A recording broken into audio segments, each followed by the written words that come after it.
чтобы она сдохла, чтобы она болячками обросла и подохла. Понимаете, что это может пойти против? Да, ничего. Она... А давайте я вам сейчас... Да кашляй, Пошел вон.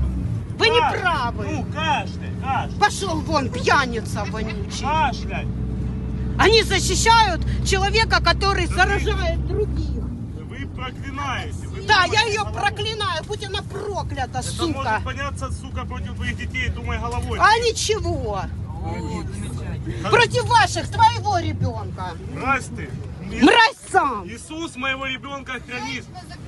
Все, я передала Дай Бог, деньги. чтоб Иисус вас простил. Пошел вон. Дай Бог, Водитель, чтоб меня Иисус- трогают руками. Во имя Откройте Иисуса дверь, Христа. ты такая пьяная, Женщина. вонючая, а меня Во трогает. имя Иисуса Христа благословляю, чтобы в Чтоб вашей ты семье сдох был тоже, покой, мразь. чтобы в вашей доме был мир, куча здоровья, куча любви. Иисус тебя любит. Иисус тебя любит. А ты чтоб сдохла, курва.